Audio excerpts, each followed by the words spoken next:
Bonjour à toutes et à tous. Bienvenue à cette deuxième journée des Journées du courtage 2018.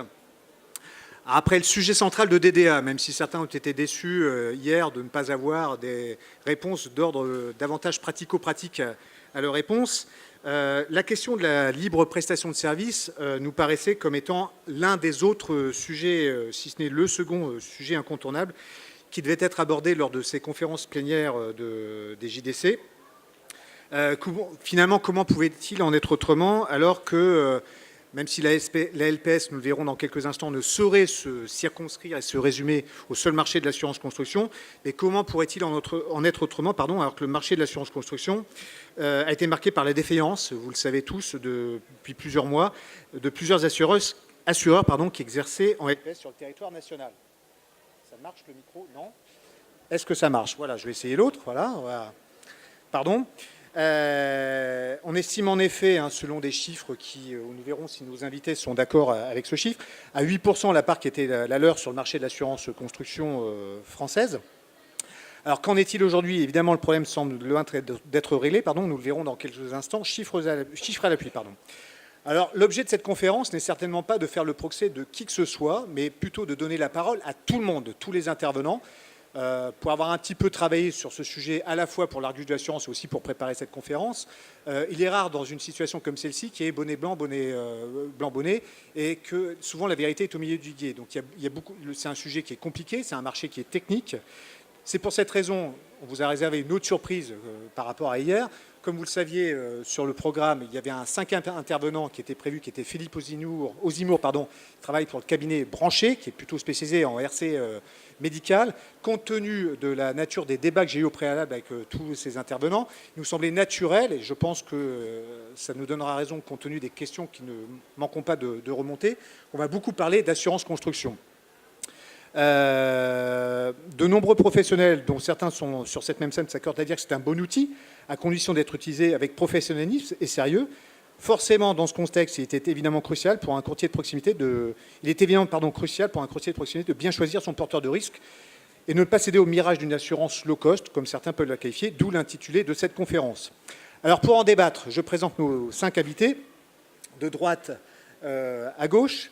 Christian Bellissen, qui est directeur général d'Ergo France, Bernard Delas, qui est vice-président de l'ACPR, Bertrand de Surmont, qu'on ne présente plus, qui est président de la CSCA, Vincent Figarella, directeur de SMA Courtage, et Johan Chéry, qui est président de Leader Insurance, dont plusieurs filiales travaillent, qui est courtier, dont plusieurs filiales travaillent sur le marché de l'assurance construction. Messieurs, bonjour. Merci d'avoir répondu à notre invitation. Alors, comme hier, je précise à l'assistance que celle-ci peut, tout au long de cette conférence, décidément le micro fait des siennes, tout au long de la conférence, vous pouvez poser des questions via une application ou via l'envoi de SMS selon la procédure qui apparaît derrière. Questions que je m'efforcerai de remonter auprès de nos intervenants tout au long de la conférence ou à la fin si nous arrivons, si on prend un petit peu d'avance. Alors, il me semblait incontournable d'abord de faire un petit état des lieux et surtout, est-ce que Bernard Delas, vous pouvez nous réexpliquer à l'assistance ce qu'est la LPS et en quoi ça s'inscrit dans la construction européenne, dans le cadre du passeport européen? Très brièvement, s'il vous plaît. Oui, merci Olivier. Bonjour à tous et à toutes. Alors, vous me demandez si la LPS est en cause dans la crise que nous sommes en train de vivre sur le marché de l'assurance construction en France.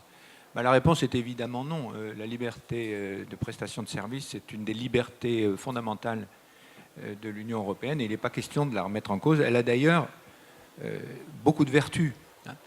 Est-ce que vous pouvez nous rappeler en quoi consiste la LPS, très brièvement? Alors, il s'agit de la liberté de prestation de services ou de la liberté d'établissement lorsqu'on le fait à travers une succursale et qui permet à une entreprise de n'importe lequel des États de l'Union de vendre ses services dans un autre État de l'Union ou dans tous les États de l'Union sans avoir besoin d'y établir un établissement ou d'y avoir une filiale. Donc ça, c'est le principe général de la libre prestation de services et ça porte sur tous les services et pas seulement, évidemment, les services d'assurance. Alors si on regarde plus spécifiquement, puisque c'est ce qui nous intéresse, le secteur de l'assurance, je dirais qu'il y a 3 cas de figure. Vous avez un premier cas de figure qui est celui de l'assurance des grands risques. Et sur l'assurance des grands risques, la LPS a beaucoup d'avantages et sa part de marché est relativement significative lorsque on a un client qui est européen avec des entreprises à assurer dans plusieurs États membres. Eh bien, il peut être traité directement par un assureur qui travaille en LPS, qui a une excellente réputation. Il y a un marché, il y a une concurrence. Et la LPS joue son rôle, elle a toutes sortes de vertus. Parce qu'elle permet une concurrence plus grande et donc elle fait baisser les prix au bénéfice du consommateur.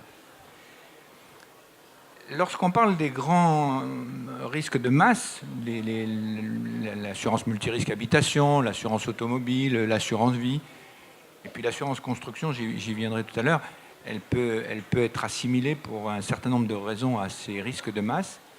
La LPS ne fonctionne pas, ou en tout cas ne fonctionne qu'à la marge. L'essentiel du marché de l'assurance en Europe, il est traité non pas en LPS ou en liberté d'établissement, mais à travers des filiales de grands groupes d'assurance qui sont des filiales de droit local.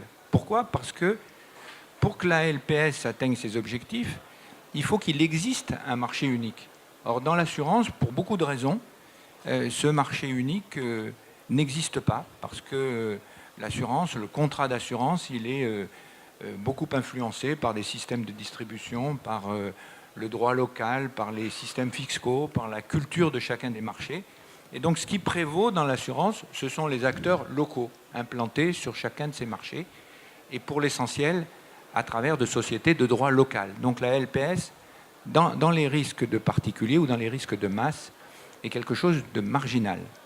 Et en tout cas, pour qu'elle se développe demain, et cela prendra encore beaucoup de temps, il faudrait que pour les grands assureurs que nous connaissons, les grandes marques d'assurance européennes, les Allianz, Generali, AXA, il faudrait qu'il y ait plus d'avantages pour eux à exercer en LPS plutôt qu'à travers des filiales locales. Or, la situation n'est pas celle-là, et même si ça coûte plus cher d'avoir des sociétés nationales, ces grands groupes ont des sociétés nationales et n'utilisent pas la LPS. Alors ensuite, on arrive à l'assurance construction, puisque c'est notre sujet. Oui. Et là, on est sur un cas particulier. On est sur un cas particulier puisqu'il ne s'agit pas d'aborder avec une offre européenne, une demande européenne, mais d'utiliser la LPS pour traiter une demande spécifique, celle du marché français, puisque l'assurance construction, ça n'existe sous cette forme qu'en France. Donc la question qu'on peut se poser, et on y reviendra dans la suite de notre discussion, c'est pourquoi, s'agissant du marché français, il y a un certain nombre de preneurs de risques qui se sont établis en dehors du marché français. Enfin, ça pose question, mais nous allons y revenir, et je vous laisse la parole. Alors, évidemment, si on parle tant de l'assurance construction aujourd'hui, c'est qu'elle a fait beaucoup de l'actualité dans les pages de l'Argus de l'assurance ou sur son site internet ou parmi d'autres médias. Christian Vélissen, est-ce qu'on peut faire un rapide état des lieux sur les raisons pour lesquelles on parle tant de l'assurance construction et du sujet de la LPS, en faisant un petit tour d'horizon des assureurs qui, ces derniers mois, ou des 18 derniers mois, ou 24 derniers mois, ont fait défaut? Je crois qu'il y a une slide que vous aviez préparée, qu'on va passer à l'écran, de manière à ce que l'assistance comprenne de quoi on parle. Donc là, est-ce que ça marche? Oui, avec plaisir. Voilà.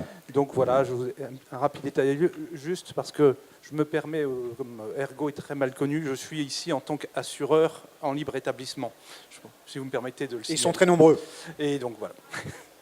Donc effectivement, un petit état des lieux rapide des défaillances que l'on a connues avec les chiffres, les derniers chiffres connus, donc d'acteurs qui sont intervenus en libre prestation de services dans le marché de l'assurance construction en France, depuis donc l'EMA Insurance à Gibraltar, dont la liquidation a été prononcée en 2012, en passant par Gable Insurance, voilà, donc qui a été mise en liquidation en 2016. Je ne vous commande pas, hein, là c'est juste un petit état des lieux pour que vous ayez un petit peu une idée de quoi est-ce qu'on parle, de quel volume de primes on parle. Une information quand même par rapport à ce qu'on a dit. On a parlé beaucoup bien sûr d'assurance construction en France, mais comme vous le voyez, nombre de ces acteurs ont également été travaillés sur d'autres marchés, notamment au Royaume-Uni, où en fait des problématiques tout à fait similaires existent, mais sauf que ce n'est pas en assurance construction, c'est en assurance par exemple RC Pro des courtiers, des avocats, pardon. Et voilà, je pense que sinon, voilà, est-ce qu'il faut commenter la suite? Alors au total, oui, parlons-en quand même. Hein. Les chiffres dont on parle aujourd'hui, et je me tournerai vers Vincent Figarella à un moment pour voir s'il confirme mes informations de 500 000 contrats en déshérence. Précisément, il y a consensus sur ce chiffre aujourd'hui, sur 500 000 contrats en assurance construction, en dommage ouvrage ou en RC décennal, qui seraient en déshérence? Alors, oui, ça marche. Aujourd'hui, c'est difficile d'avoir ce volume exact. On parle d'un nombre beaucoup maintenant plus bas hein, de contrats qui restent en déshérence, mais c'est vrai que c'était le chiffre au départ qui avait été imaginé. Aujourd'hui, on serait plutôt un peu moins de la moitié hein, de contrats restants sur le marché. On y reviendra tout à l'heure, précisément. Alors, en préambule... Pardon, oui. Je termine juste sur le chiffre cité de 1 million de clients au Royaume-Uni dans la même situation. Lui, il vient du régulateur anglais, donc il n'y a pas de doute sur ce chiffre. Très bien. En préambule, Bernard Delas nous expliquait en quoi consistait ce dispositif de la libre prestation de services. J'imagine que vous êtes tous les 5 d'accord sur le fait que c'est un bon outil et qu'en aucun cas il ne s'agit de le remettre en cause, que c'est utile et que cela a permis d'apporter des réponses sur le marché de l'assurance et de répondre à de la demande. Néanmoins, on a évidemment préparé cette conférence, tous, vous m'avez dit. L'assurance construction, ça ne s'improvise pas, c'est un métier qui est extrêmement technique, puisque traitant de nombreux risques qui sont longs. Est-ce qu'il n'y a pas quand même une curiosité, alors là, qui est sur le marché français, à constater que des assureurs étrangers présents sur le marché français de l'assurance construction traitent de risques, alors que dans leur pays d'origine, ça n'est pas leur métier? Bernard Delas, Bertrand de Surmont, est-ce que vous voulez répondre à cette question? Alors, bien sûr, il y a une curiosité, et c'est le sujet sur lequel il faut que nous nous interrogions tous, mais il n'est pas du tout interdit hein, de prendre des risques sur le marché français lorsque l'on est un assureur européen non français, non établi sur le marché français. C'est le principe même de la LPS. Ceci étant, comme vous venez de l'indiquer, l'assurance construction, c'est un métier difficile qui exige une histoire des capacités de souscription particulières, une bonne connaissance des métiers du bâtiment, une solidité financière reconnue et des capacités à gérer dans le long terme en capitalisation, parce qu'avec la prime perçue pour la première année d'assurance, il faut payer les commissions aux courtiers, il faut payer les frais généraux, et il faut surtout provisionner suffisamment d'argent pour pouvoir payer des sinistres qui vont s'étaler sur une dizaine d'années. Donc c'est un métier difficile et on ne s'improvise pas assureur construction. Alors on reviendra sans doute tout à l'heure sur les raisons pour lesquelles toutes ces défaillances ont été constatées, mais on peut en parler tout de suite. À ce stade, comment ? On peut en parler tout de suite. Si vous voulez, on peut en parler tout de suite. Vous le disiez vous-même tout à l'heure, il ne s'agit pas de fustiger qui que ce soit, mais de faire un examen aussi froid et objectif que possible de la situation pour, là où il y a eu des défaillances, corriger le tir, quel que soit l'acteur ou l'organisme ou l'institution qui est responsable de la défaillance ou de l'ensemble des défaillances qui ont conduit aux faillites dans l'assurance construction. Je dirais qu'il y a 4 acteurs qui sont concernés. Il y a le superviseur, il y a les assureurs, il y a les courtiers grossistes, et puis les courtiers de proximité, si on veut faire simple. Alors je commencerai par le superviseur, parce que dans cette affaire, il y a une défaillance de la supervision. Alors la supervision, c'est un sujet compliqué, on pourrait en parler pendant des heures, mais pour faire simple, il faut que vous considériez qu'en Europe, on a un système de supervision qui est constitué de 28 superviseurs nationaux, la CPR est l'un d'entre eux, et puis d'un organisme européen qui s'appelle l'EIOPA. Et les autorités nationales et l'EIOPA ensemble constitue le système européen de supervision. Et c'est celui-là qui n'a pas bien fonctionné, puisque dans le cas particulier de la LPS que nous expliquions tout à l'heure, le produit, c'est le produit assurance construction en France, le marché, c'est le marché français, et certains acteurs se sont établis en dehors de France pour prendre des risques sur ce marché de l'assurance construction français. Et dans le système de la LPS, c'est l'autorité du pays d'origine qui accorde l'agrément. Donc ces assureurs qui sont intervenus sur le marché français ont été agréés par les autorités des pays concernés. Alors je vous coupe 30 secondes par rapport à la liste de tout à l'heure, c'est-à-dire que c'est le régulateur maltais, de Gibraltar ou irlandais, qui supervisait ces acteurs. Pour Alpha. Si vous me permettez, justement, on peut prendre un exemple très, très explicite sur les causes de défaillance, l'exemple de CBL, puisqu'on a maintenant un certain nombre de choses qui sont très claires. Donc bien sûr, c'est la problématique de l'insuffisance de provisionnement. Et donc le régulateur néo-zélandais a écrit noir sur blanc que CBL a provisionné pendant 7 ans la dommage ouvrage en France sur la base d'un S sur P de 1%. Donc quand on fait la comparaison par rapport aux obligations de provisionnement françaises, qui sont, comme vous le savez tous, de 100% déduction faite des commissions d'acquisition, il est évident que ça pose un énorme problème. Alors, je vous pose la question. Oui, peut-être aux insuffisances que nous avons constatées dans le système de supervision. Parce que pourquoi est-ce qu'il est possible, dans l'un des 28 États membres, d'établir une société d'assurance qui prend des risques, comme vous venez de le rappeler, qui sont des risques considérables? Pourquoi il a été possible d'agréer ces acteurs qui sont intervenus sur le marché français? Et là, clairement, il y a une défaillance de la supervision. Ça n'aurait pas dû exister. Alors, pourquoi on est en train de faire l'inventaire de toutes les causes, de proposer un certain nombre de leviers pour améliorer les choses pour le futur? Mais il y a un premier constat de défaillance dont nous sommes tous responsables, nous les superviseurs, même s'il s'agissait des superviseurs d'un autre pays européen. Évidemment, la chaîne des superviseurs est concernée. Alors aujourd'hui, les moyens juridiques du superviseur national ne sont pas suffisants pour... ou n'ont pas été suffisants pour éviter ça. J'espère qu'ils le seront demain. On y travaille.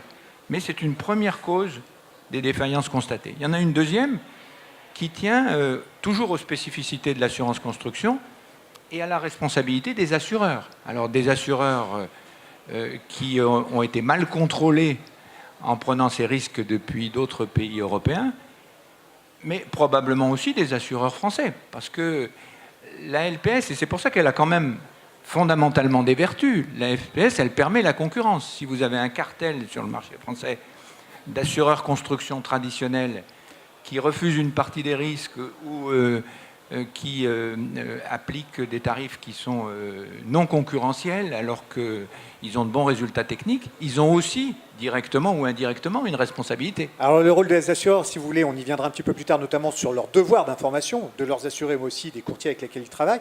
Qu'est-ce que ça nous apprend? Quels sont les premiers enseignements qu'on peut tirer de cette affaire, notamment sur le fonctionnement de la supervision? Vous évoquiez des voies d'amélioration possibles. Est-ce que demain, je pense qu'un certain nombre de courtiers vont se dire, au nom du bon sens, c'est ce qui devrait se faire. Est-ce que demain, la CPR, qui a une bonne connaissance du marché français, et notamment du marché français de l'assurance construction, pourrait être consultée, voire pourrait décider de l'octroi ou non d'exercer sur le marché français, parce que le système européen estimerait que c'est l'autorité la plus à même de juger de la solidité de tel ou tel assureur exerçant sur le marché français.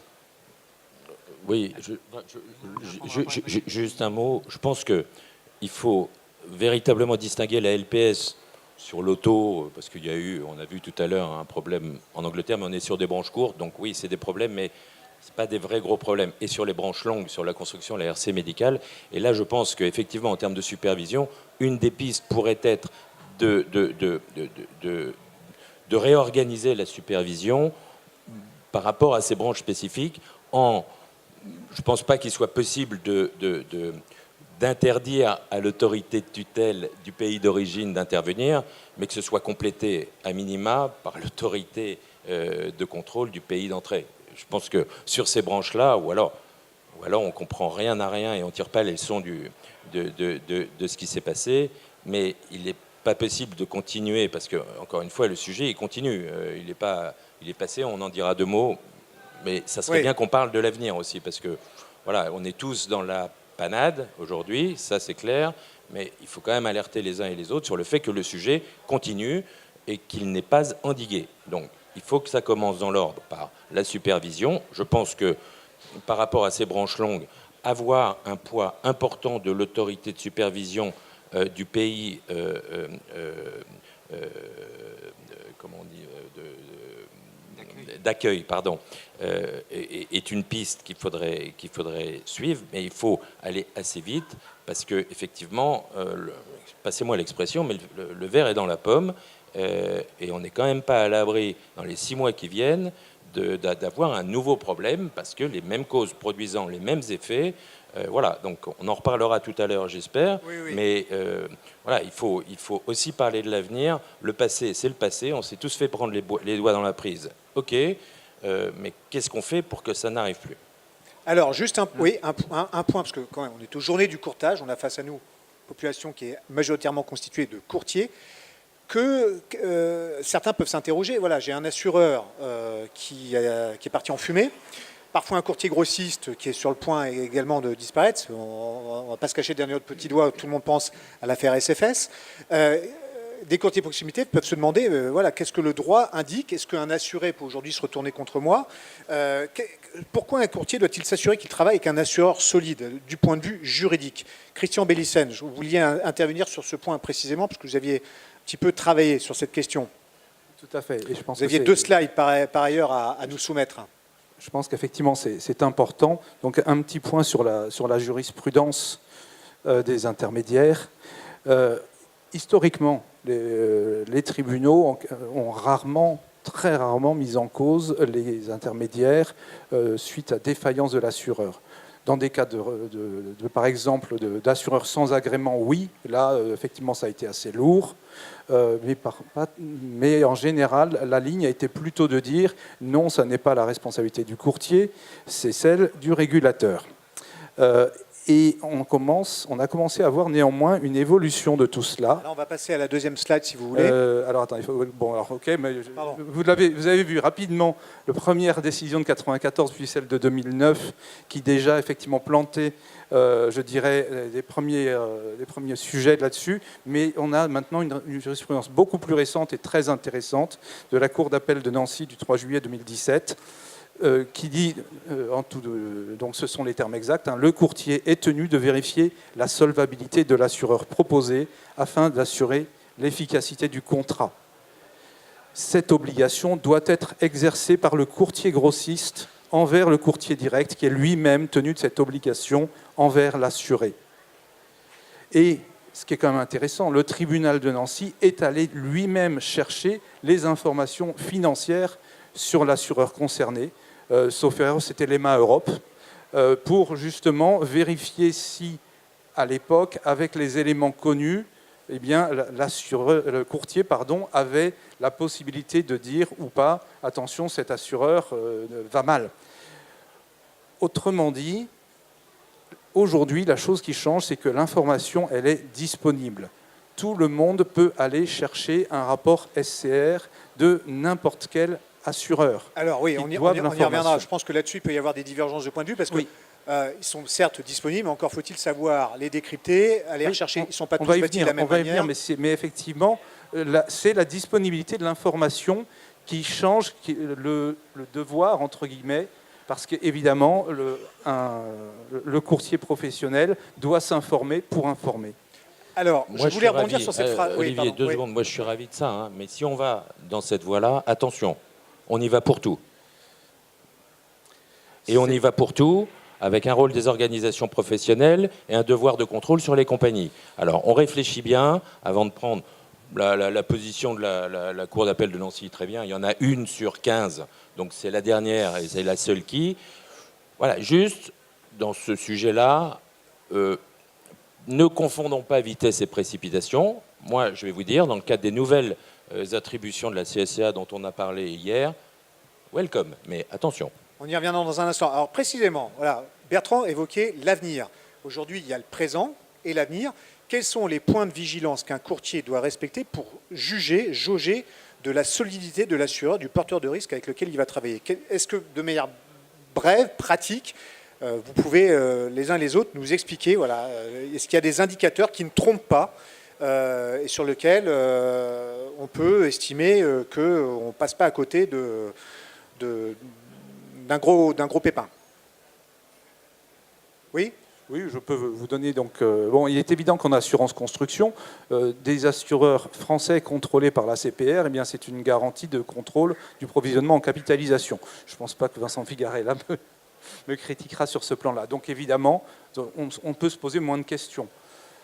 Après, si c'est un assureur étranger, eh bien, je suis désolé, mais la notation financière par une agence de notation reste un critère facile. Je vais y venir si vous voulez, je peux répondre à votre question, mais reste un critère facile à trouver et qui veut dire quelque chose. On a une liste aujourd'hui des assureurs qui sont solvables mais qui ne seront pas nécessairement notés. Enfin, Oui, bien sûr. Bien sûr qu'il en existe. Donc en assurance construction, des assureurs, vous voulez dire français, étrangers, les deux? Établis via la LPS. Oui, tout à fait. Vous avez oui, c'est vrai. Vous avez préparé une. Pardon, autant pour moi, je lançais, mais il y avait une.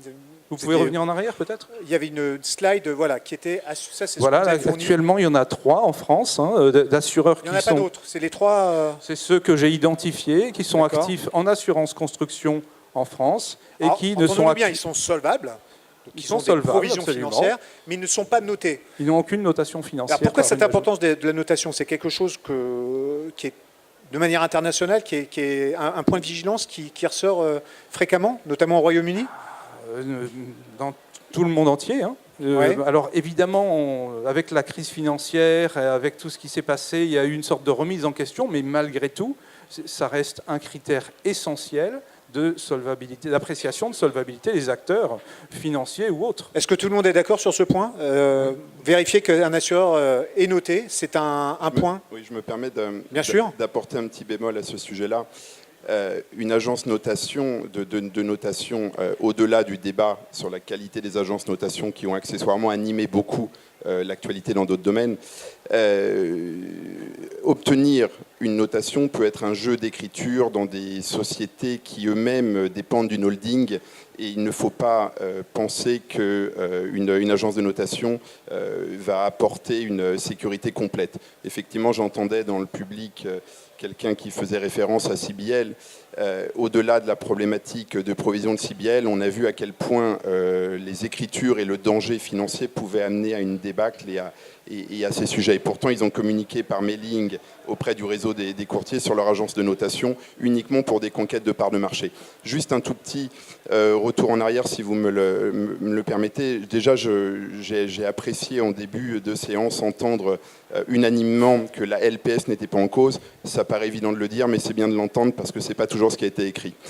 L'autre sujet concernant le LPS, penser que le courtier de proximité, qui, je vous le rappelle, pour certains, sont auto-entrepreneurs ou réalisent 120 à 150 000 euros de commission, qui travaillent seuls ou avec leur compagne ou une collaboratrice, vont étudier un rapport SCR, SFCR, avec un éventuel avocat fiscaliste pour vérifier, c'est totalement déconnecté de la réalité du terrain. N'oublions pas que le courtier est un commerçant de proximité. Il n'a pas le temps, il n'a pas forcément les compétences. Bien entendu qu'il y a juridiquement une présomption de solvabilité dès lors que l'agrément de l'assureur est dans le registre de la CPR ou bien entendu a été validé par l'organe de contrôle local. Alors, cela ne renvoie pas uniquement la responsabilité à l'organe de contrôle, mais très clairement, et j'ai aimé l'idée d'une espèce de collaboration, parce qu'on n'en a pas parlé, mais c'est le mot, entre l'éventuel organe de contrôle français, pour ce qui nous concerne, et l'organe de contrôle étranger. Dans des domaines d'activité d'assurance construction, la RC décennale n'existe nulle part ailleurs. Elle existe dans des domaines différents, mais telle qu'elle est pratiquée en France, ça n'existe dans aucun autre pays. Je mets la Belgique un petit peu de côté suite à des nouveautés qui d'ailleurs n'est pas exactement la même chose. Bon.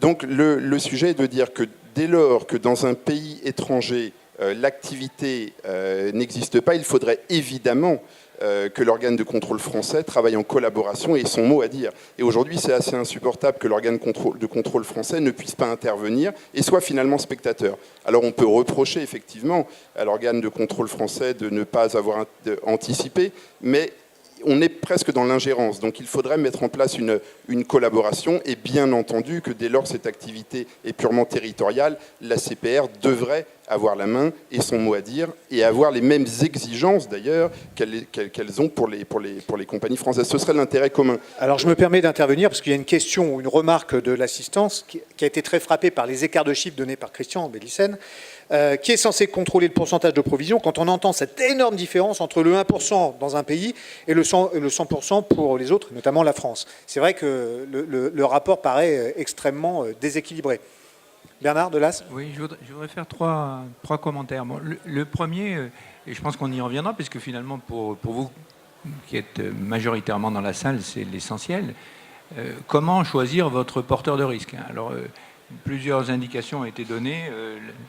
La notation financière, le rapport SFCR. Bon, je ne dis pas qu'il ne faut pas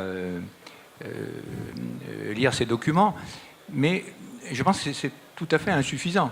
C'est tout à fait insuffisant. Il faut qu'il y ait un faisceau d'indices qui conduisent les courtiers à choisir leur porteur de risque en France ou en Europe. Et vous ne pouvez pas vous contenter de ces indications. Et vous pouvez d'autant moins vous contenter de ces indications, et ça sera mon second point, que, je vous le disais tout à l'heure, la supervision n'a pas fonctionné.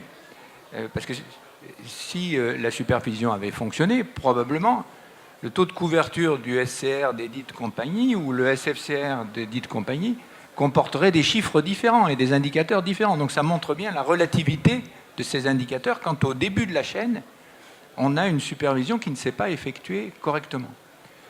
Et c'est mon troisième commentaire. Qu'est-ce qu'on peut faire pour améliorer en début de chaîne, en quelque sorte, au moment où on donne l'agrément à un assureur, pour améliorer le fonctionnement de la supervision européenne. Et comme en toute chose, il y a deux voies possibles. Et je crois qu'il faut les utiliser toutes les deux, mais elles n'ont pas le même calendrier. Et Bertrand, à juste titre, disait tout à l'heure, c'est urgent. La première voie, elle consiste à adapter les textes quand les textes sur le fonctionnement de l'EIOPA ou les relations entre l'EIOPA et les autorités de contrôle ne sont pas suffisamment précis, ne sont pas suffisamment clairs, ne donnent pas assez de pouvoir à l'autorité du pays d'accueil. Revoir ces textes, ça prend des années. Donc là, on est du domaine du politique. Quand on fait bouger les textes européens, ça prend des années. Donc ça ne résoudra pas la crise demain matin. Et donc simultanément, il faut agir avec notre bon sens. On a constaté un certain nombre de situations qui n'étaient pas acceptables. Les autorités se connaissent entre elles parlent beaucoup. Cette crise a aidé d'ailleurs à faire passer des messages à quelque chose de malheureux bon au niveau européen. Ce dossier à l'EIOPA était le dernier de la pile, il est remonté sur le dessus. Donc il y a un certain nombre d'initiatives qui ont été prises. La CPR, même si ça n'est pas public, elle n'est pas restée les deux pieds dans le même sabot. Elle a fait le siège de toutes les autorités européennes concernées. Nous avons partagé nos statistiques et maintenant il y a une prise de conscience de la difficulté du sujet. Et on peut espérer que par ces voies du dialogue et de la communication entre nous, on améliorera le fonctionnement de la supervision et on préviendra un certain nombre de crises qui pourraient arriver dans les prochaines semaines ou dans les prochains mois. Alors, question, juste parce qu'il y a beaucoup de questions, pour bien montrer qu'on est très attentif aux questions qui sont posées. Comment un courtier de proximité peut savoir, par exemple, pour CBL, qui a une notation AA, que cet assureur ne serait pas solvable, d'autant plus que quand il a un agrément officiel pour travailler en France. Ça renvoie à une question quand même. Johan Chéry l'a évoqué. C'est est-ce qu'un courtier de proximité peut aller exiger de l'assureur avec lequel il travaille? On peut très bien aller sur le site du régulateur danois. Alors, je ne sais pas si vous parlez danois. Il y a un alphabet qui n'est pas totalement identique au nôtre. Certes, on peut se servir de Google Traduction, mais les limites de l'exercice sont assez évidentes. Est-ce qu'un courtier de proximité peut aller dire à son porteur de risque « Non mais attendez, donnez-moi des informations qui soient intelligibles et que je sois à même de comprendre ». Est-ce que il peut avoir ce type d'exigence ou les formuler telles quelles? Je vous donne un élément de réponse. Moi, je ne suis pas un spécialiste du fonctionnement du monde du courtage, mais je sais que vous avez des instances professionnelles, vous vous réunissez, vous êtes là très nombreux dans cette salle, vous vous parlez entre vous. Et en tant que courtier de proximité, votre premier interlocuteur, c'est le courtier grossiste. Donc commencez par être exigeant auprès de votre courtier grossiste. C'est à lui de vous expliquer quelles sont les diligences qu'il a faites pour identifier un preneur de risque ou plusieurs preneurs de risque et comment il les a sélectionnés et sur quels critères. Et puis parlez-en autour de vous et puis utilisez toute la communication que nous faisons sur ces sujets pour vous faire votre propre opinion avec un tout petit peu plus de précaution que quand vous le faites déjà entre 3 ou 4 assureurs français qui sont connus sur le marché. Mais c'est clair que s'agissant d'un risque extrêmement difficile, si les assureurs travaillant en LPS sur le marché français ne peuvent pas, alors ils ne peuvent pas vous dire qu'ils pratiquent cette branche dans leur pays puisque ça n'existe qu'en France, mais ils peuvent au moins vous expliquer quels sont les éléments de leur professionnalisme, de leur technicité, de leur histoire, comment ils ont constitué leurs fonds propres, quelles sont leurs autres activités qui peuvent faire penser qu'il s'agit de gens sérieux et qui vont souscrire avec précaution. Par ailleurs, regardez aussi, en tant que courtier de proximité, les prix qui vous sont offerts, les commissions qui vous sont offertes. S'il s'agissait de placer votre argent entre un livret de caisse d'épargne et une société travaillant à LPS qui vous propose 15% de rendement annuel garanti, le bon sens même du courtier de proximité ferait qu'il ne ferait pas confiance à la société qui lui offrirait 15% de rendement garanti tous les ans. Et pourtant, il y en a sur Internet, des sociétés qui font ça. Bien, avec la LPS Construction, c'est la même chose. On a tous une part de responsabilité dans cette affaire. Et il faut faire jouer son bon sens et puis se parler, communiquer. Les textes, on les améliorera avec le temps, mais ne comptons pas trop sur les textes. Il y a beaucoup de manières de faire évoluer les choses sans attendre le législateur, qu'il soit européen ou national. Bertrand, sur Mont. Moi, je suis ravi de ce que j'entends personnellement. Donc, voilà, on va discuter de la profondeur des DSP qui vont nous être donnés, et puis on va contrôler les compagnies. Super. Je suis ravi. Hein. Non, mais on peut le faire. Je pense que non, mais c'est très sérieux. Il n'y a pas de provocation, Bernard. C'est véritablement, puisque manifestement vous voulez vous engager sur tout le monde dit et le courtier proximité, courtier grossiste a toute l'information. Le courtier grossiste, il ne faut pas rêver, il ne va pas le faire, il n'a pas le temps, il n'est pas là pour ça, c'est un commerçant. Donc, on va étudier au niveau des organisations professionnelles ce qu'on peut faire. Je ne peux pas vous laisser dire ça, Bertrand. Le courtier grossiste, alors je ne dis pas les courtiers grossistes, je dis quelques courtiers grossistes par lesquels les difficultés sont arrivées sur le marché de l'assurance construction. Ce ne sont pas seulement des commerçants, ce sont des gens, et alors ça pose une autre question, ce sont des gens qui se sont substitués à l'assureur pour établir toute la chaîne de valeur, depuis la rédaction des conditions générales, des conditions particulières, la tarification, l'actuariat, la promotion et le marketing. Bon, ils ont tout fait sauf mettre leur capital pour prendre le risque. Et puis après, ils ont été chercher un preneur de risque qui acceptait de mettre du capital en face. Alors là aussi, ça pose deux questions. Première question, c'est le courtier grossiste, il faut que vous exigiez de lui qu'il s'explique sur les preneurs de risque qu'il a choisis. Ça, c'est le premier élément. Et le deuxième élément, et ça, c'est une voie de progrès, je crois, dans cette crise, c'est que nous allons faire jouer dans le système de supervision européen quelque chose que malheureusement on n'a pas fait jouer jusqu'ici, qui est une disposition de solvabilité 2, qui fait que les assureurs européens, qui sont tous soumis à la même directive solvabilité 2, ont l'obligation de faire des audits sur leurs distributeurs. Ils ont l'obligation, à partir du moment où ils délèguent un certain nombre de fonctions, comme des fonctions de tarification, comme des fonctions d'établissement de contrat ou de gestion des sinistres, ils ont l'obligation de les auditer, ils ont l'obligation de les contrôler. Ça, nous ne l'avons pas exigé des assureurs. Nous allons le faire maintenant. Et je pense que c'est un des leviers. Alors, une fois de plus, ce ne sera pas le seul, mais c'est un des leviers pour progresser. Ce contrôle des actes délégués, demain, ça permettrait de se retrouver face à des trous dans la raquette, comme on a pu l'observer dernièrement? En tout cas, ça les limiterait considérablement. Enfin, dans les cas que nous avons connus, si mais ça n'empêche pas le régulateur d'avoir des exigences vis-à-vis et de l'assureur et de...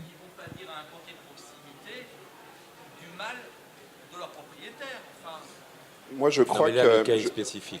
J'aurais voulu répondre à la question qui La avait question été posée est quand par même la assez... salle. Oui.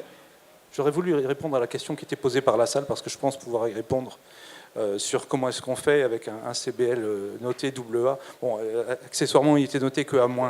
à moins, mais peu importe.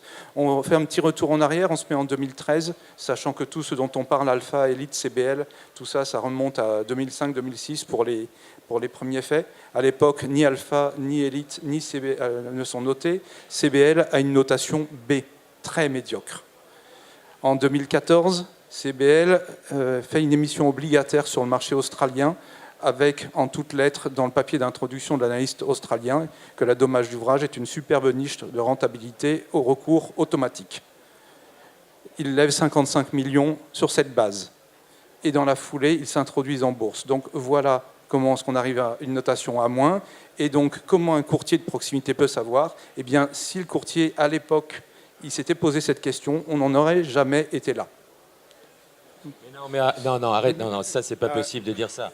Le courtier, tout vient du courtier, mais on est très honoré que vous nous donniez autant de pouvoir. Très, très honoré, cher ami. Mais je pense que vous êtes en dehors de la réalité terrain sur le sujet. Donc, le sujet, parce que ça a été évoqué tout à l'heure. Pourquoi on parle de ça aujourd'hui?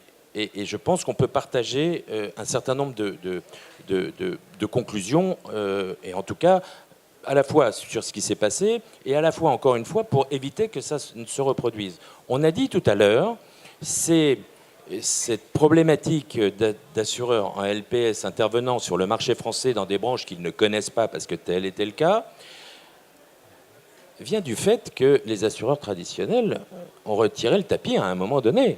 Donc, après, je ne rentre pas dans ces considérations-là, considérations de prix, d'équilibre technique, d'équilibre de présence sur des segments de ce marché de la construction. Bref, chacun sait ce qui s'est passé. Mais pour aujourd'hui et pour demain, quand on parle là de 500 000 polices en déshérence ou 250 000 ou 200 000, il va quand même falloir qu'on se mette autour de la table, assureurs, autorités de contrôle, FFA, pour savoir comment on les ravale. Alors, parce que, non, je finis, oui. Olivier, excuse-moi, si on ne les ravale pas à la vitesse de l'éclair, alors on est tous complices de ce qui va se passer dans 12 mois. Tous. Et il ne faudra pas venir pleurer aux prochaines journées du courtage si on a des nouveaux cartons sur l'assurance construction. Une fois, on peut se faire prendre les doigts dans la prise, pas deux. Intervention qui va dans le sens soulevé par Bertrand Turmont. Quand les assureurs traditionnels ne veulent pas assurer les dommages-ouvrages de maisons individuelles, qui interroger à part les acteurs en LPS, sachant que la DO est une assurance obligatoire. On est en plein dans le sujet. Johan Chéry, une intervention peut-être, non, sur ce qui vient d'être dit? Oui, petite intervention, encore une fois. On ne peut pas donner ce pouvoir, même si ça relève d'une potentielle confiance qu'on donnerait aux courtiers, de devenir analyste financier pour deux raisons. Une faute de temps, et encore une fois, ce n'est pas leur métier. Et pour le coup, des courtiers de proximité sont des commerçants. J'entends en revanche parfaitement ce que dit Monsieur Delas quand il précise que on a un réel sujet et un réel sujet d'intervention des organes de contrôle à l'étranger qui parfois peuvent être déconnectés d'une situation parce que la législation n'existe pas dans leur propre territoire. Néanmoins, également, il me semble que le pouvoir, il ne faut pas en donner plus aux courtiers de proximité parce qu'il aura ce problème de temps, mais aux organes de contrôle français, je reviens un petit peu sur ce que je disais, et les mieux placés parce qu'ils ont les hommes, parce qu'ils ont les outils pour juger de la solvabilité ou de l'éventuel danger d'une compagnie qui intervient en LPS, c'est l'organe de contrôle français. Il y aurait donc nécessité, parce que le meilleur guide pour le courtage de proximité, c'est la CPR. Si la CPR donne entre guillemets le feu vert ou crée le holà, là c'est du concret. Il faudrait effectivement que la CPR puisse donner son avis, exiger l'intégralité des éléments de ces compagnies. Et si la compagnie étrangère ne donne pas l'intégralité de l'audit qui a été fait par un commissaire au compte international, il y a zone de danger. Et à partir de là, plutôt que de continuer sur cette dramatisation qui finalement sert à rien, parce qu'on a quand même entendu tout et n'importe quoi sur ce sujet. Alors, et il y a une responsabilité également d'un certain lobbying institutionnel, parce que je rappelle accessoirement que quand ces affaires ont été mises sur le marché, quelques gros institutionnels se sont précipités pour les reprendre. Là, pour le coup, les problèmes de souscription les dérangeaient moins. Donc je crois qu'il ne faut pas tout mélanger. Et encore une fois, c'est à l'organe de contrôle français, mais j'entends parfaitement qu'aujourd'hui, il n'a pas forcément les moyens de le faire, de dire telle compagnie agit sans LPS. Selon nous, aujourd'hui, après étude du rapport financier, il n'y a pas de problème, ou effectivement, il y a danger. Mais on ne doit pas être dans cette dramatisation ou parce que ça construit rien, et je crois qu'on ne peut pas travailler de manière sereine dans un cabinet de courtage quand on entend des rumeurs, et on mérite mieux, et les courtiers méritent mieux. Petite question. Concomitamment, avant l'été, à un colloque qui s'est tenu sur l'assurance construction, il y a Hervé Lancelot, qui est le directeur de CGPA, qui est le principal assureur responsabilité civile des intermédiaires d'assurance, qui indiquait que l'idéal serait que l'ensemble des acteurs concernés se mobilisent pour établir une banque de données transparente des assureurs présents sur le marché, qu'ils fassent une cotation à partir notamment des rapports SFCR. Donc, j'imagine avec parmi ces acteurs des gens capables de décrypter ces rapports SFCR afin d'orienter les courtiers dans leur choix. Est-ce que c'est envisageable ou même réalisable aujourd'hui, cette banque de données commune? Tout est envisageable. Très bien, que le CGPA le fasse et le mette à disposition gratuitement des courtiers, ça sera parfait. On peut se poser la question. Moi, je pense qu'on a été plusieurs à regarder un petit peu le débat des ratios SCR. J'en parlais d'ailleurs avec Vincent Figuerella. Et alors, il est clair qu'il y a des compagnies qui ont des très forts rapports ratio SCR à 300%, 200%, etc. Il n'y a pas trop de questions à se poser. On peut faire confiance aveuglément à ces chiffres? Écoutez, je vais exploiter le travail de mon collègue, dans ce cas. De votre collègue Vincent Figuerella? Absolument, si vous le voulez, mais peut-être qu'il peut prendre la parole. Non, D'abord, je suis content d'entendre qu'il faut savoir d'abord garder raison, et je pense aussi revenir sur le bon sens. On a tous parlé, vous voyez, le débat, c'est un peu le mistigris, c'est de la faute de l'autre. Hein. Donc, à un moment donné, on a même évoqué, la responsabilité des compagnies d'assurance qui ont laissé œuvrer des assureurs, peu solvables sur le marché, en créant, un défaut de solution de marché. Je pense qu'il faut aussi, pour rappeler l'histoire, rappeler que dans le développement de la LPS, il y a à peu près 2 temps, il y a eu d'abord un premier temps où, certes, parce que quand on était pisciniste, c'était compliqué de s'assurer, donc il y a globalement quelques petits, sous-marchés ou marchés de niche qui ont trouvé un écho auprès de ces assureurs-là, et ensuite on a eu effectivement une phase d'industrialisation de ces solutions dans un marché qui était très concurrentiel. Et moi, quand je regarde un peu l'évolution du nombre d'acteurs, y compris, parce que tout à l'heure, vous n'avez pas dit le terme canal historique, mais j'ai presque senti qu'il y avait un peu une cartélisation des assureurs classiques. Ces assureurs classiques, qui sont quand même aujourd'hui très nombreux maintenant, depuis les années 2005 sur le marché. Donc, je ne pense pas qu'il y avait un défaut de concurrence. Ou en tout cas, moi, assureur, je n'ai pas tellement vu, pour l'instant, d'entente en termes de prix. La baisse constante des prix en assurance construction depuis ces dernières années tend bien à prouver que, et les concurrents, ce n'est pas obligatoirement les acteurs en LPS qui font chuter ces prix. Donc je crois qu'il faut aussi savoir garder raison sur le sujet. Mais derrière la question, parce que tout le monde se focalise sur les ratios effectivement financiers, je crois qu'il faut revenir au bon sens, c'est comment on choisit un assureur construction. Comment on choisit, une signature, une qualité de signature. Je crois que c'était, à un moment donné, vous avez évoqué cette question. Et je me suis dit, ça veut dire quoi, qualité de signature? Les uns et les autres, on l'utilise en disant qu'on a la meilleure des signatures. Donc, en fait, si tout simplement on réfléchit bien qu'un assureur, ça se mesure à la capacité qu'il a de répondre à ses engagements futurs. Donc, est-ce qu'il est capable de répondre à l'ensemble de ses engagements? Et ces engagements ne sont pas simplement d'indemniser un sinistre, mais même de le gérer, d'être là le jour où effectivement le sinistre est capable de missionner un expert. Et quand on revient sur ces fondamentaux et qu'on s'aperçoit que l'assurance décennale, c'est effectivement souscrire une DROC, porter un risque pendant 13 ans et éventuellement avoir un sinistre en 13e année, que beaucoup d'assureurs, on connaît, on met des fois 5 ou 6 ans à gérer, des sinistres compliqués. Donc, comment faire confiance à un assureur pendant 18 ans pour gérer le sinistre que je viens de souscrire? Donc, quand on fait ça, en fait, on s'aperçoit que Alors même si c'est effectivement une position d'assureur historique, souvent le bon sens dit déjà je vais regarder ceux qui ont été capables d'apporter la preuve dans le passé en général, parce que même si sur 18 ans c'est compliqué de présager de ce qui va se passer, il y a beaucoup d'événements qui font qu'on peut être fort et gros et tomber à la 18e année. Néanmoins, l'existence, ou en tout cas la capacité à délivrer dans le passé est déjà un premier gage. Deuxième chose, c'est effectivement le niveau, sans rentrer dans les ratios, mais le niveau de fonds propres. Comment on peut imaginer aujourd'hui qu'un assureur qui porte des risques pendant 18 ans, qui souscrit, qui couvre des dommages ouvrages avec des engagements à 10, 15 millions et qui a à peine 5 ou 10 millions de fonds propres, c'est-à-dire comment, même si d'un seul coup il lui arrive un pépin, comment il va pouvoir, j'allais dire, au moins honorer les premiers sinistres.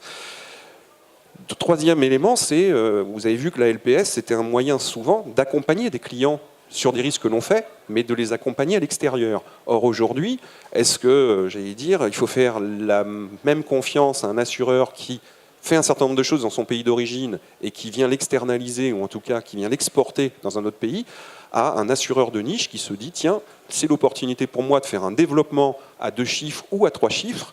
Vous savez qu'à un moment donné, il faut savoir aussi ménager sa monture. Donc naturellement, dans beaucoup d'autres risques, regarder la stratégie de développement versus la problématique de ce développement de risque long est aussi un élément tout simple. Donc au-delà du niveau de SCR, je pense, ou du niveau de couverture des provisions techniques.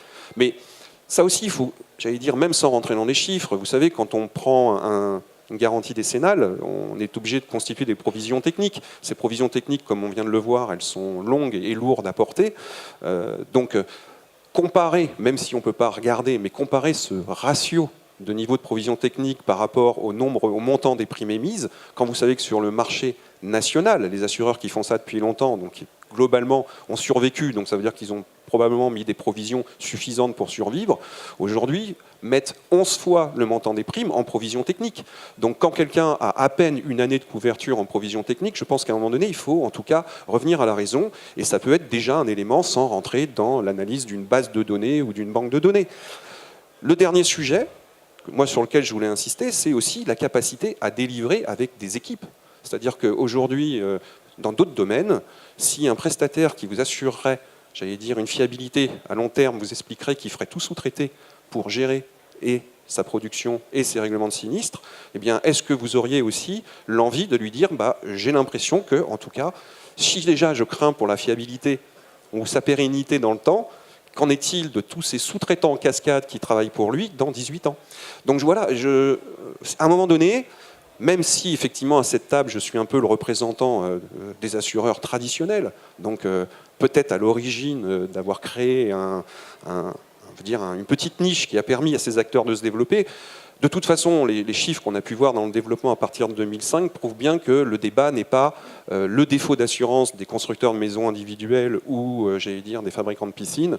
Globalement, la LPS est intervenue dans le domaine des artisans où je crois qu'il n'y a pas pour l'instant en tout cas de difficultés concurrentielles, ou sur même les marchés publics en dommages ouvrages, enfin sur des segments d'activité où il y avait déjà de nombreux assureurs qui se disputaient la mise. Des remontées terrain exprimées par des courtiers proximité. Comment trouver des solutions lorsque les compagnies traditionnelles n'acceptent pas certains risques, ou même des entreprises en création? Entre parenthèses, pour rappel, les compagnies traditionnelles ne sont pas accessibles pour des courtiers en création. Et autre remarque qui respire le terrain, si je puis dire, se renseigner est effectivement important, mais que faites-vous lorsque vous êtes un petit courtier, que vous n'avez pas accès aux compagnies traditionnelles? Ça a été exprimé dans une autre question, c'est-à-dire quand on n'a pas de code ouvert, quelles sont les solutions concrètes qu'un courtier de proximité peut imaginer dans ce cas-là? Mais non, mais ça, c'est... Donc on cherche un courtier qui en a un, oui, voilà. Non, mais c'est le point qu'on évoquait tout à l'heure. Je crois qu'il faut véritablement, encore une fois, si on passe toute cette table ronde sur l'analyse du passé, ça va être intéressant, mais je pense qu'on va faire des c'est le déçus. présent là aussi. Quand non, même. mais le présent, c'est qu'est-ce qu'on fait maintenant aujourd'hui? Comment on fait en sorte que l'information puisse être diffusée, d'abord que le premier niveau au terme de réglementation puisse être réglé, et ça Bernard vient de l'expliquer, il y a un temps pour ça. Deux, on s'est exprimé sur le sujet, on prendra toutes nos responsabilités sur le sujet,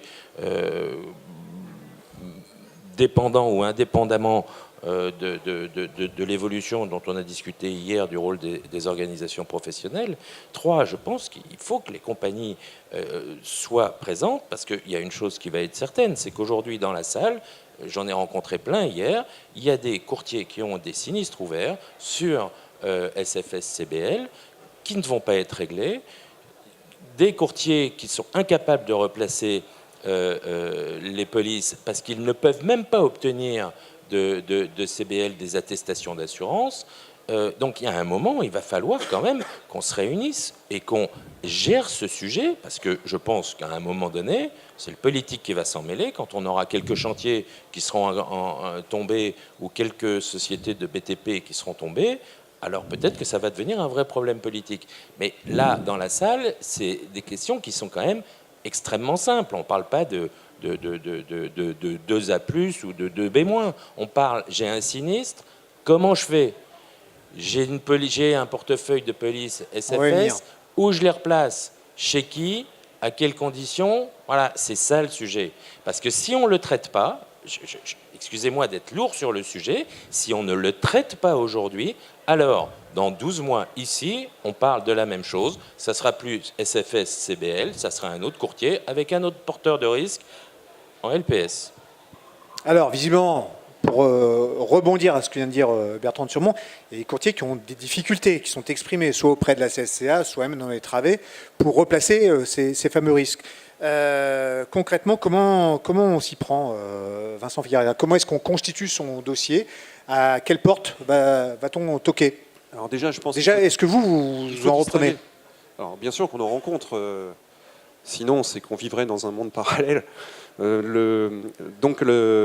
faut qu'on distingue déjà deux cas. Le cas des courtiers grossistes et le cas du courtier, effectivement, qui a dans son portefeuille quelques assurés qu'il a été contraint, obligé ou conseillé de placer auprès d'assureurs en LPS et qui aujourd'hui sont défaillants.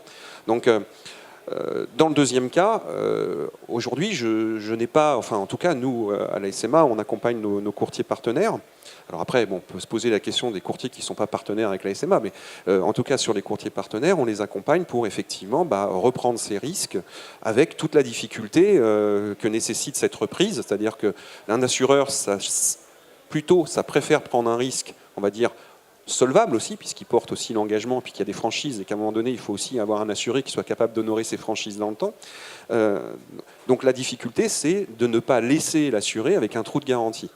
Donc le trou de garantie, c'est effectivement la reprise du passé sur, j'allais dire, les exercices où aujourd'hui cet assuré n'a pas, en tout cas, n'a pas encore bien perçu la différence entre la cessation et le run-off. Parce que beaucoup aujourd'hui d'assurés nous opposent en disant « mais moi j'ai payé des primes, certes ils ont arrêté de souscrire, mais en tout cas, comme j'ai payé des primes, mes sinistres seront payés sur ce que j'ai payé en termes d'années de ROC, différence entre effectivement la cessation et le run-off. » Donc la première difficulté, c'est pas tellement, j'allais dire, de rentrer dans une analyse de la technique.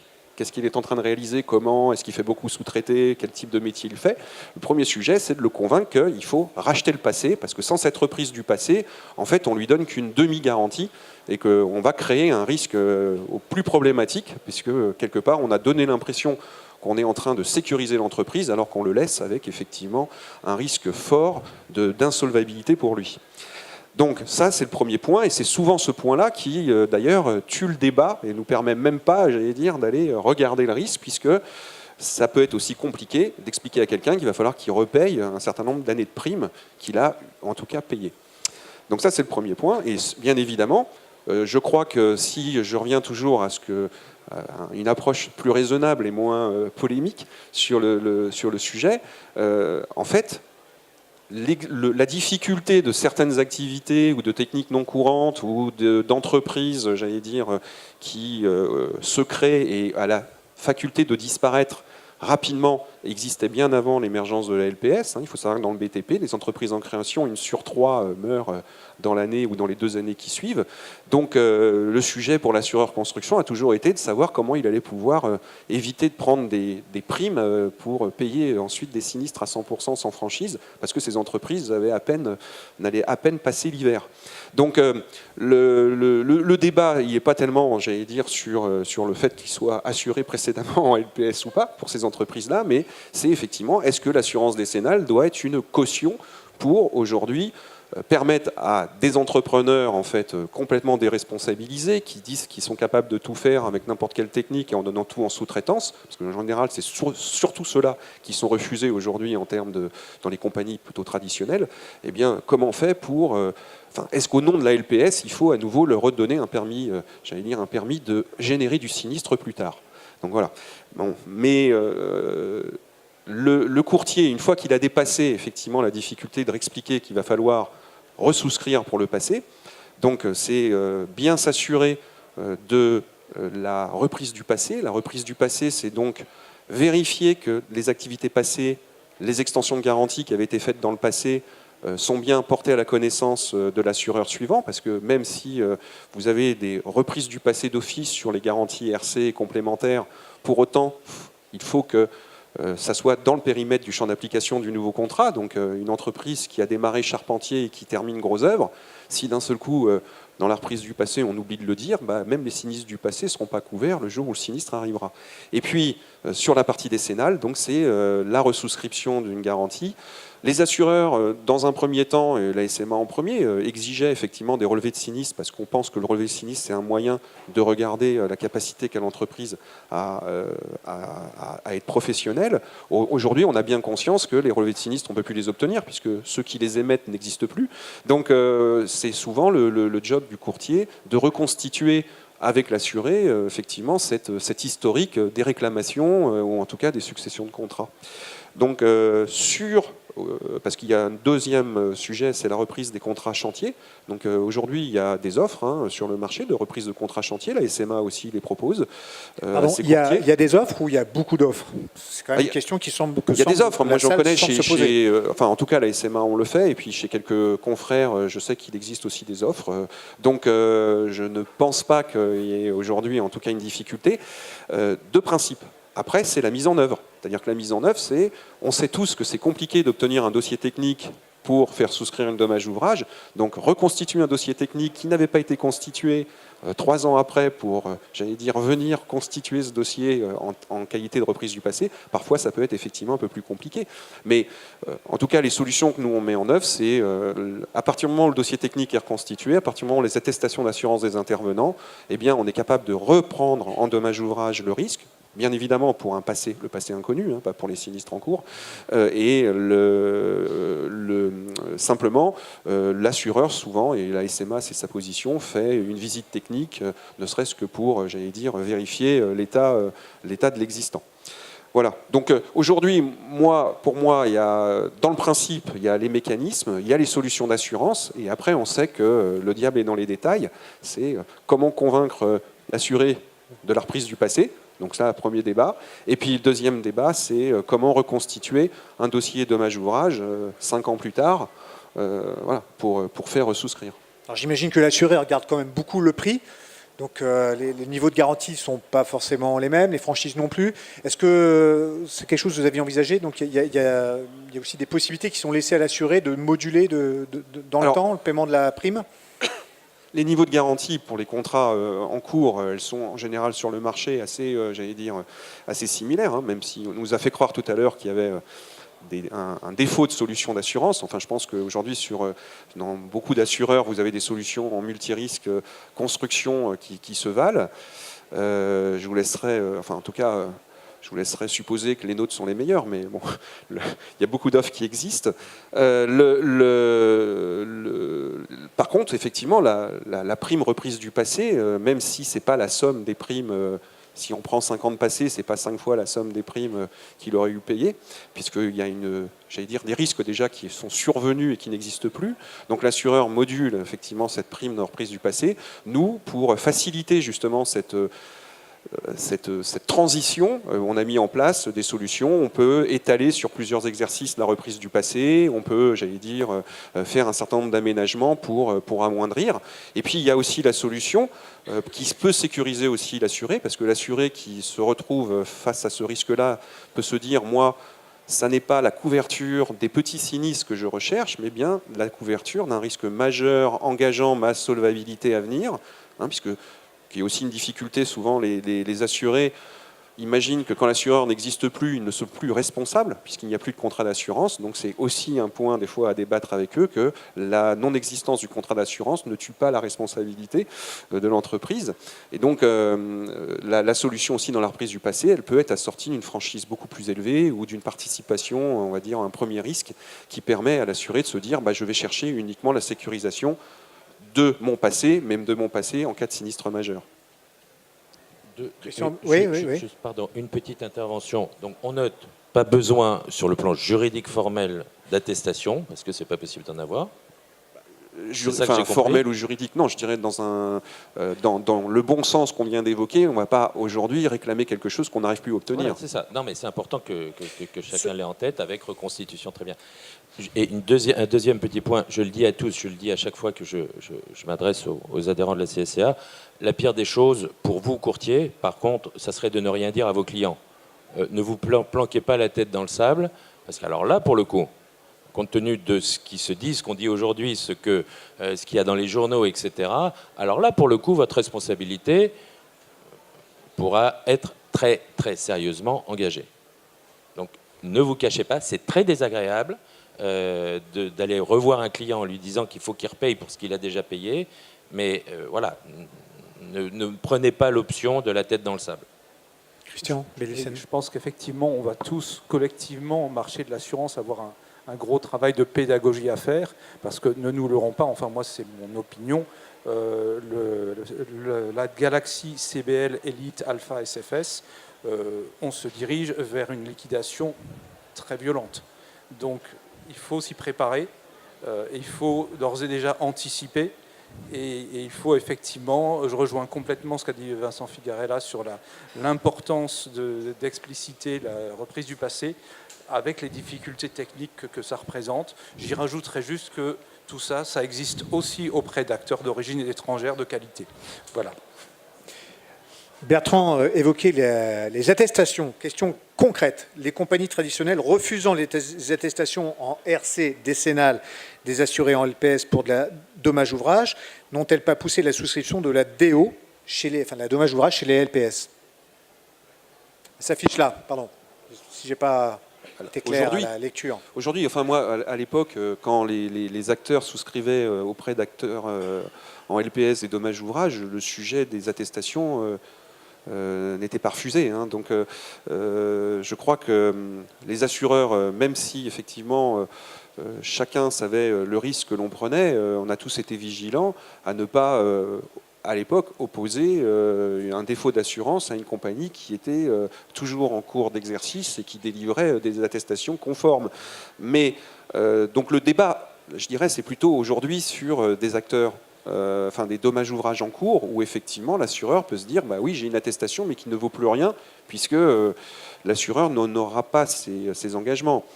Il existe des solutions, puisque malheureusement dans la dommage ouvrage, parfois il y a des assurés qui se retrouvent en défaut d'assurance, et la plupart du temps les assureurs dommage ouvrage prévoient des surprimes pour pallier à ce défaut de couverture. Maintenant, il ne faut quand même pas oublier aussi aujourd'hui la responsabilité, puisqu'on a dit tout à l'heure, et on a oublié un intervenant dans la Purage Sanchez, c'est le maître d'ouvrage, c'est-à-dire dans le mistigris.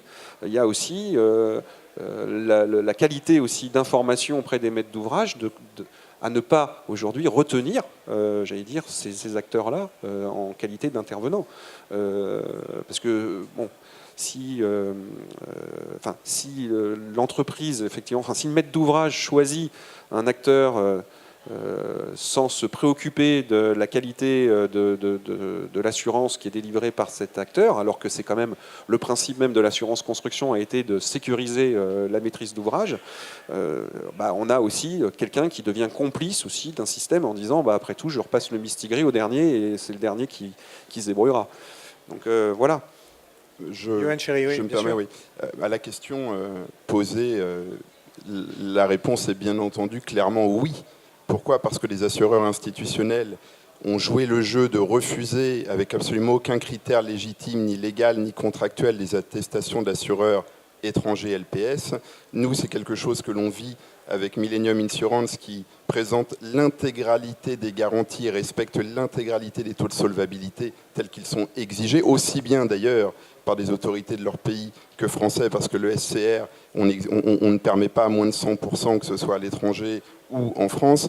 Aujourd'hui, on subit au quotidien des refus d'attestation par des assureurs institutionnels dès lors que la police d'activité est souscrite en LPS, et c'est totalement inacceptable, c'est irresponsable, et j'invite donc tous les courtiers dans la salle à contacter leur courtier grossiste dans le cas présent d'un refus. On a mis en place avec des conseils spécialisés des documents types pour inciter, que ce soit d'ailleurs le maître d'ouvrage, les éventuels architectes, notaires, et ou malheureusement encore des assureurs institutionnels, à accepter et tout simplement à respecter la législation, parce qu'une attestation ne se juge pas sur le logo ni le pays d'origine, et on peut être espagnol et de Séville et pas être forcément beaucoup plus stupide qu'un assureur français, et c'est important de le rappeler.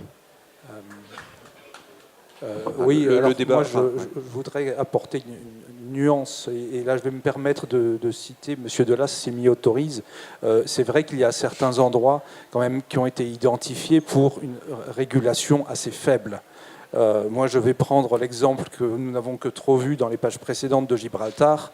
Il y a quand même au cours des 4 dernières années 15% des assureurs de Gibraltar qui soit ont été mis en run-off ou en liquidation. Je suis désolé, Gibraltar, c'est 30 000 habitants.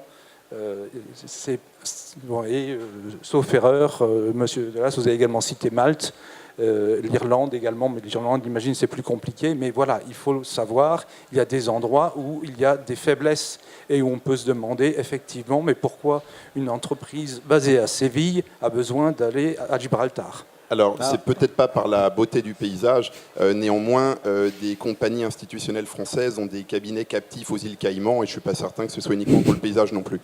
Une fois néanmoins qu'on a dit ça, l'organe de contrôle à Gibraltar n'est pas un organe de contrôle de Gibraltar. On parle de pays anglo-saxons, et je ne suis pas certain qu'il ait forcément de leçons à recevoir d'institutions françaises. Et il fait d'ailleurs, pour les avoir côtoyés, ils font d'ailleurs leur travail de manière très pointue, avec des exigences importantes.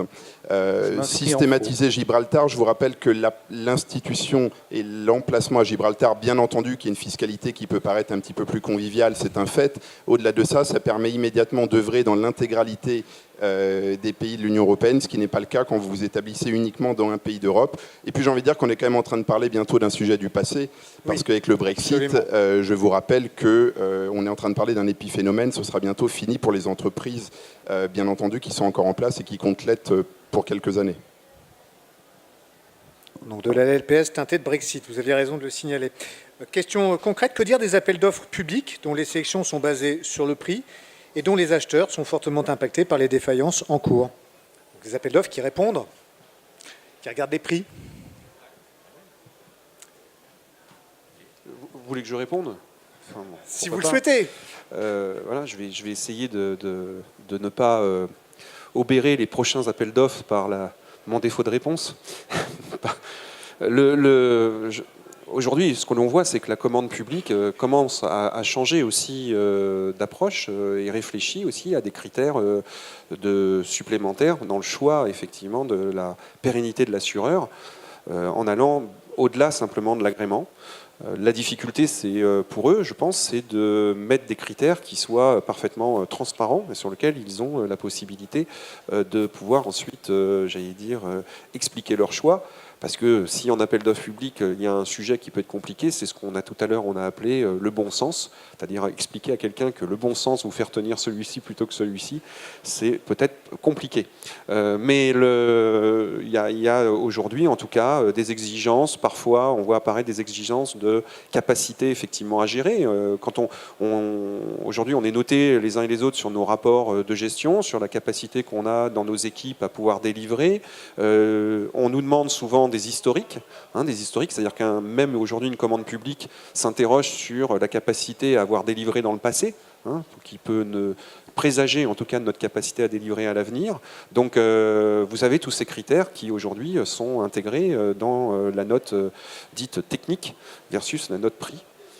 Voilà, maintenant peut-être que la mise en place d'autres critères sur la capacité à apporter un niveau de fonds propres de tel niveau, ou la capacité d'apporter un niveau de provision technique supérieure à temps versus le chiffre d'affaires seront aussi des éléments qui sont intégrés plus tard dans les appels d'offres.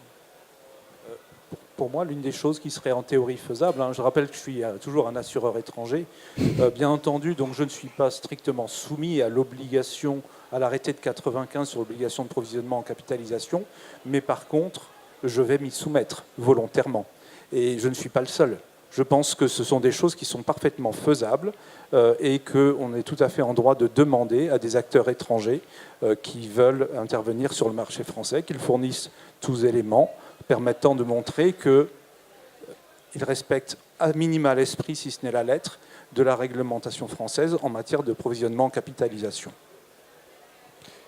Bertrand de Surmont évoquait le projet qui a été détaillé encore hier par lui-même, Laurent Ouazzana et Lionel Corr du Trésor sur cette nouvelle réforme visant à auto-réguler le métier de courtier. Bertrand, qu'est-ce que ça changera demain par rapport à ce qu'on a observé là ces derniers mois? Concrètement, qu'est-ce que ça permettra d'éviter de faire? Étant entendu, c'est quelque chose qui avait été soulevé par la salle, qui pose interrogation, que le projet de loi, a priori, ne concerne pas les acteurs qui seront en situation de... Enfin, les courtiers qui seraient établis sur le territoire français en LPS. Alors, on en a parlé hier. Ce problème de la LPS est un sujet purement juridique. On n'a qu'un objectif, c'est ce qu'on va faire avec l'ensemble des courtiers, permettre par capillarité d'attirer et de rendre intéressant pour l'ensemble des acteurs du marché, LPS comprise, le fait de passer par cette autorégulation. Néanmoins, toute chose égale par ailleurs, si on imaginait que la LPS soit prise dans ce mouvement d'autorégulation, alors ce qu'on pourrait apporter certainement, et ce que je pense, mais je parle sous votre contrôle Bernard, la CPR n'est pas dans la position de faire, c'est des...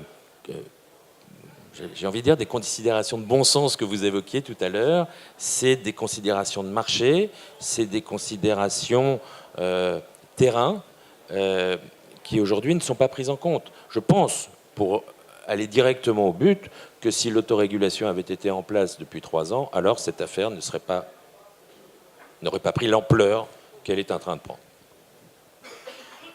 Bernard Delas. Oui, peut-être quelques mots sur ces sujets. Bon, je pense que nous vivons une crise extrêmement grave qui affecte aujourd'hui le marché français de l'assurance construction et qui va l'affecter encore pour de nombreuses années. Vous évoquiez tout à l'heure, parce que je pense que c'est un élément clé dans le débat, les pouvoirs dont dispose l'autorité nationale, qui est la seule des autorités du système de supervision européen à bien connaître les spécificités de l'assurance construction.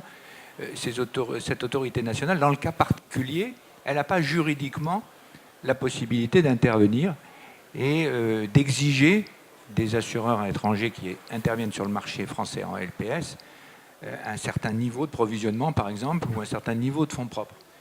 Par contre, même si les textes peuvent peut-être évoluer demain, je vous l'ai dit tout à l'heure, ce que nous faisons déjà et que nous ferons de plus en plus dans les mois qui viennent, c'est échanger avec nos collègues des autres autorités pour adopter avec elles un certain nombre de bonnes pratiques. Nous avons d'ores et déjà partagé nos statistiques sur le provisionnement de l'assurance construction française et nous savons dans le système européen, je vais vous parler ce langage-là, nous savons montrer du doigt telle ou telle autorité qui se refuserait à utiliser des références et des bonnes pratiques que nous lui avons données. Donc mon espoir pour l'avenir, c'est que cette offre de mauvaise LPS construction, elle se tarisse rapidement. Parce qu'à partir du moment où toutes les autorités concernées en Europe exigeront un certain niveau de capital, exigeront un certain niveau de provisionnement, eh bien, il n'y aura plus de candidats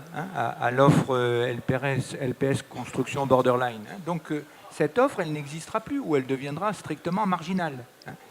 Et il en va de même des courtiers grossistes, ou des courtiers, je m'excuse de dire des courtiers grossistes, de certains courtiers grossistes qui s'étaient spécialisés dans le sujet, parce que si nous appliquons strictement les règles de solvabilité 2, on exigera des courtiers grossistes qui jusque-là s'étaient arrogés en quelque sorte la possibilité de tout faire en matière de définition de l'offre d'assurance construction. On exigera un contrôle de la part du preneur de risque extérieur qui fera que cette offre des courtiers grossistes va aussi s'amenuiser ou disparaître. Donc je pense que c'est comme ça qu'on fera évoluer le sujet. Je vous ai dit quels étaient à cet égard les engagements que nous prenions en tant que superviseurs. Je crois que de la même façon, au niveau des distributeurs et des courtiers que vous êtes, vous avez à bien réfléchir au problème avec bon sens. Vous avez, maintenant que ce sujet est devenu public, un nombre suffisant de références de toute nature pour savoir comment conseiller vos clients. Alors, je reconnais avec Bertrand qu'il disait tout à l'heure que ce n'est pas chose facile de leur expliquer que leur assureur, que vous leur aviez conseillé directement ou indirectement, a fait faillite. Mais il faut quand même le leur dire, d'autant plus que cette affaire étant devenue publique, les questions de responsabilité des courtiers qui pourraient être tranchées demain ou après-demain, eh bien, le seront en fonction de la connaissance que l'on a aujourd'hui du sujet. Donc attention, c'est un sujet extrêmement sérieux et qui engage votre image de marque, votre réputation, et qui conditionne finalement le devenir de la profession du courtage. Bon, il ne s'agit que de l'assurance construction, heureusement, mais ça montre bien à la fois que vous êtes utile et que ce n'est pas tous les jours facile d'expliquer la réalité de la situation à vos clients. Alors, Bertrand ? ça me permet de rebondir sur ce que vient de dire Bernard pour enfoncer le clou par rapport à ce que j'évoquais tout à l'heure. Si on va, et je partage l'essentiel de ce que vous venez de dire, vers un tarissement de la mauvaise offre LPS, alors il faut qu'on soit extrêmement vigilant avec les acteurs, les porteurs de risques nationaux, pour pas qu'il y ait de gap dans ce fondu enchaîné à la limite qu'on peut appeler de nos voeux, parce que là on va créer des problèmes. Donc je réinsiste sur le sujet, qu'on ouvre une table ronde sur ce point de la LPS construction entre tous les acteurs pour qu'on voit comment on va traiter le sujet, parce que le sujet n'est pas traité. Voilà, et c'est pas un sujet commercial, c'est pas qu'un sujet commercial, c'est pas qu'un sujet d'équilibre technique, c'est un sujet, ça vient d'être évoqué, d'une profession, d'un type de risque, et donc c'est un sujet de place. Arrêtons de nous planquer dans notre monde de l'assurance, ça va devenir un sujet politique. Alors, est-ce qu'on veut le régler avant, ou est-ce qu'on veut le régler sous la contrainte ? Je voudrais commenter ce que M. Delas a dit. Et malheureusement, je suis un petit peu moins optimiste parce que pour mon analyse de la galaxie SFS, CBL, Elite, Alpha, c'est qu'on était clairement dans une situation où l'assureur était captif de sa distribution. Donc, autrement dit, les rapports où on imagine que l'assureur va contrôler son grossiste, qui va contrôler ses intermédiaires distributeurs, ne fonctionnait pas du tout, et que je ne vois pas qu'est-ce qui aujourd'hui empêcherait ceci de se reproduire. Et donc ça pose évidemment des questions, mais difficiles, j'en suis bien conscient, sur la régulation et le contrôle de la distribution. Il y a une question qu'on n'a pas abordée, qui est soulevée par la salle, qui me paraît importante, c'est le fonds de garantie. Un fonds spécifique ne pourrait-il pas être constitué ? On sait qu'il y a un décret qui est tombé, je crois, le 1er juillet. Puis après, un peu de la même veine, mais une question qui renvoie à un cas particulier. Quels sont les recours pour les syndics qui ont déjà souscrit une assurance dommage-ouvrage auprès d'un assureur LPS et pour laquelle il reste 50 garanties à couvrir ? Fonds de garantie valable pour les syndics, point d'interrogation, recours juridique. Mais sur le fonds de garantie, voilà, qu'est-ce qu'on peut dire aujourd'hui à la salle ? Sur le fonds de garantie, malheureusement, pas des choses très encourageantes, puisque il y a un texte qui prend effet le 1er juillet dernier, qui ne concerne que l'assurance dommage-ouvrage, et qui, par conséquent, sur les défaillances dont nous avons parlé ce matin, ne jouera pas, puisque, par définition, il s'agit de contrats qui ont été, et de sinistres qui sont intervenus avant le 1er juillet dernier. Donc, on ne peut pas trop compter sur ce fonds de garantie. Alors, quels sont les recours ? Il y a des recours théoriquement possible vers certains fonds de garantie étrangers. Il y en a un notamment au Danemark, mais là encore, ces conditions d'intervention sont extrêmement limitées, compliquées. Et donc, il est absolument certain, malheureusement aujourd'hui, que le fonds de garantie ne couvrira qu'une partie bien faible des défaillances que nous avons malheureusement déplorées. Il ne me reste plus qu'à vous remercier, parce que malheureusement, l'horloge tourne. Il est 12h30. Je m'étais engagé à libérer Bertrand-de-Surmont à 12h30 pile. Je vous remercie d'avoir assisté aussi nombreux à cette conférence. Je remercie évidemment nos 5 intervenants pour la clarté, j'espère, de leurs propos. Vous pouvez les applaudir. Merci. Et avoir répondu autant que faire se peut de manière courtoise à toutes vos questions, tout en ayant des divergences de point de vue évidentes. Mais voilà. Merci beaucoup.